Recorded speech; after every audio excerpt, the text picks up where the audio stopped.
Guys, I finally did it. After countless requests of getting this question over and over again, I'm finally putting together a no DLC build specifically for Amara. So if you don't own any DLC and you're trying to get a character gear to do any takedown or just any harder content, this definitely is going to be the build for you. But what's going on, guys? It's Rez, and like I already said, this is going to be a build for any new player coming to the game or somebody who just doesn't own any of the DLCs. This is going to be all base Borderlands 3 gear, and it's going to let you get through pretty much everything in the game. Now, to most veteran players, this build is going to look familiar, that it is pretty much just a ties that bind build, because we all know ties that bind is just the best action skill in the game. But there are some differences now that we are level 65, and I'm not putting any points in the purple tree for obvious reasons. So if that interests you, as always, my builds are located in my Discord channel. If you would like to download them, the link for the Discord will be in the description. If you download the build, enjoy the video, find it helpful in any way, consider subscribing and dropping a like. It's free, and we are currently pushing 6,000 subscribers, so it really helps out, and I truly appreciate it. But with all that, let's get right into this build. Alright, so as you see right here, I even went all out and even have the base Amara skin on for this, since we're going full on no DLC. So you can use essentially any non-DLC weapon with this build, but personally the things I like to run and what I find the most effective are things like the Maggie, Hellwalker, and the Cutsmans. Now, I'm 99% sure the Monarch is also a non-DLC item, so if you want to farm for Monarchs and replace them for the Cutsmans, that can absolutely be fun. And like I said, any non-DLC item, things like the Brainstormers, King's Calls, Roaring's Calls, anything like that is going to work for this build, and it's going to perform very, very well. Now, the main thing I would go for is a consecutive hit anoint. As you see, I have consecutive hits on all these weapons. Since we cannot run the Pearl of Enough Knowledge, which is a DLC 2 item, consecutive hits is going to make up for the stacking damage from the Pearl. So if you don't know the way consecutive hit anoint actually works, when you're doing damage with anything, grenades, elemental status effects, anything of the sort, it's actually stacking the damage up on whatever gun you're holding. So it's not just shooting the gun itself, but obviously also shooting the gun itself is also going to stack the damage, and you can start to get insane damage numbers with this. So that is going to be the whole premise of this build, is to just constantly try to stack consecutive hit anoint up on our weapons. So use whatever non-DLC weapons you want to. The Hellwalker is still just going to be one of the best weapons in the game, and it is super fun to use. Now for shield, probably the best way to go is the Transformer. The Transformer is just a very tanky shield. It converts 100% of shock damage to shields, so it's going to make you very tanky if you're taking shock damage. And shock damage is what's really good against shields in the first place, so you're just going to negate all that damage. And on top of that, you have a 40% chance to absorb bullets and ammo to your ammo count, so this is going to let you keep your ammo count up a lot. And when you absorb the ammo, you're not actually taking damage, so you're going to be able to stay alive a lot with this shield. As you see, I have an anoint one axe skill in. You get 20% more cooldown rate. You run whatever anoint you want to, but I didn't want to go full ASC, axe skill and anoints with this. So that's why I went with this, to keep it very simple and very early game-ish, I would say. So you're not going to have the best of the best, but you can still get through a lot with this build. Now for the grenade, I have a recurring hex while on grenade throw. You get one weapon, grenade, and axe skill damage. The reason we run the hex is so you can easily start stacking the consecutive hits up as well. So if you don't know, the recurring hex is essentially just gonna shoot out a bunch of these little tracker grenades and start doing damage to whatever it's hitting, and that is gonna help start stacking the buff up. The grenade itself is not gonna do a lot of damage. You're really just using it to stack the damage on the weapons and to get your anoint, which is also gonna help out with some more damage. Now, for the class mod, Phasarker by far is just the best non-DLC class mod. If you don't know, when you use your action skill, you're going to get max rush stacks, you get an additional 5 rush stacks, and you gain weapon damage and action skill based on all of these rush stacks. Now, for skills, I have +5 and Conflux on this one. I know that is super rare to get, so anything will be fine. I honestly would recommend putting points in Clarity if you're early game, so you have some health generation, but you probably won't need that with this build too much, with sustainment that we're going to be taking. But even things in ammo will be fine as well. But as you see, we have weapon damage, shotgun damage, and Jacob's critical hit damage. This is obviously really good for the Hellwalker, but any points right here will be fine. Axe skill, cooldown rate, weapon damage, SMG damage, or assault rifle damage if you're using the Monarchs. Just anything that you're using, you can flex around the skills that you have additionally on here. Now for the artifact, I have a Synergy Victory Rush. As I said, we can't use Pearl of Enough Knowledge. It's literally like the best artifact in the game, but we can't use it. So this is just going to give you more slot speed, and when you kill an enemy, you're actually going to get more movement speed and damage. this is a very versatile artifact. You get damage and a lot of movement speed. So this is also giving you more movement speed, magazine size, and axial cooldown rate. Again, you can kind of run whatever. I would definitely recommend magazine size, because magazine size on pretty much any character is really good. Movement speed is just something that was on here. You know, it pairs well with Snowdrift if you just want to move really quick, but obviously you're not getting a huge benefit from this. Having a damage bonus would be better, and axial cooldown rate is okay for this. But if you have topped off in Guardian rank right here, there is diminishing returns to have more axial cooldown rate.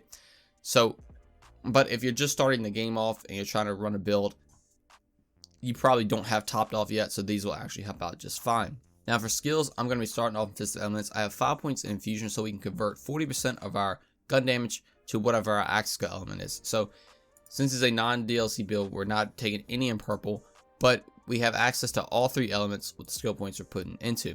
So we can convert to corrosive, incendiary, or shock damage.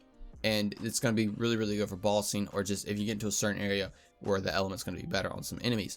3 points steady hands come with handling and accuracy. This is also just a very nice skill. Handling and accuracy is always good. Then I would not recommend putting any points in Anima, because Anima most of the time kills you more than it actually helps you. The status effect damage is not too noticeable. It can be very good on some builds, but for this build I wouldn't recommend putting any in here, and I would definitely recommend infusion and steady hands. Now 5 points of wildfire, so we have a 40% chance to spread elements. This is gonna help out with consecutive hits annoyance. If you're spreading these elements to other enemies, this is also gonna start stacking the damage up even more, so you want to start spreading elements as much as possible. 1 point illuminated fist, so we can convert our melee damage to whatever our axial element is. This is a nice little damage buff, but on top of that, it's also going to work with sustainment, which I have 1 point in. And if you don't know what sustainment does, Amara gains lifesteal whenever she does elemental damage with her weapon. This also does work with illuminated fist for some reason, so you can just punch an enemy, get max health, and then 1 point in this is more than enough. All these guns are going to heal you to max pretty much in a couple shots. Hellwalker one shot to heal you to max, and Maggie will also heal you, since infusion now actually works with sustainment. So you're going to be constantly getting hit with all your weapons. But 5 points of Tempest, so we get more elemental damage. This is going to be just all around very good skill for Amara. You also can get bonus shock damage with this as well. 1 point Dread, so whenever we phase grasp an enemy, we get 50% more damage. And whenever we kill our enemy, our guns are reloaded. Very good skill, since we're going to run Taz de Ban and Stillness of Mind to lock everybody up in the air to just easily kill them. But then 1 point deep buff, so you buff our magazine size of all our elemental weapons about 20%. Really, really good. You're typically going to be running elemental weapons on Amara, so that's a nice little magazine size increase. 1 point Catharsis, because this gets Mayhem scaling, and you can pretty much just destroy any enemy with this. If there's an enemy nearby, you're going to kill them with the explosion, which is really, really nice, or damage them a lot to easily kill them, you know, with something like Indiscriminate to ricochet bullets. So we're also running 3 points in this. So this is going to allow the ad clear of Amara to be even more insane. If you don't have a Taz de Ban up, you're going to start to be able to ricochet shots everywhere and kill everything.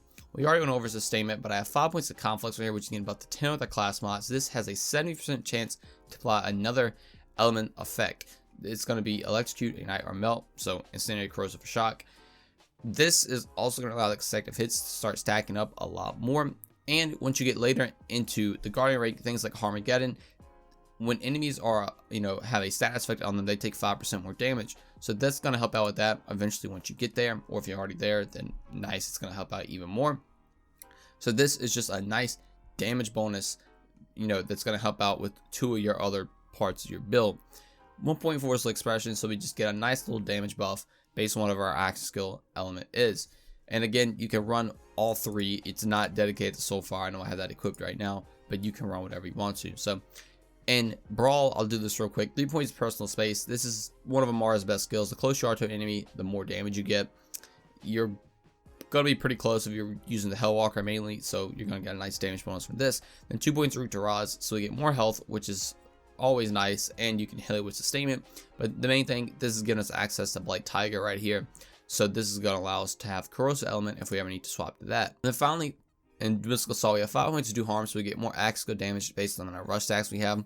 If you remember with our class file, we're going to get max rush stacks when we use our axial skill, so we're going to have a ton of axial skill damage. And if you don't know, Taz de Ban damage is actually increased with this, so all the targets that are linked are going to be taking more damage, and it lets you just clear rooms of enemies insanely well with just one phase grasp. Now 3 points of fast hands, so we get more reload speed, weapon slot speed, and motion speed. This is always a very nice skill to take, and you're trying to get to the bottom, so this will just help you place that up a little bit. 1 point of Valent Tapestry. This is just going to also help you keep and build rush stacks up. It also will help to apply status effects too, to keep stacking consecutive hits up a little bit, so that's always nice. 2 points on Alacrity, so how much ever rush stacks we have, we're going to get more reload speed. This is very nice as well. Having more reload speed is going to let you just get into the fight a lot easier, and you could just go from there.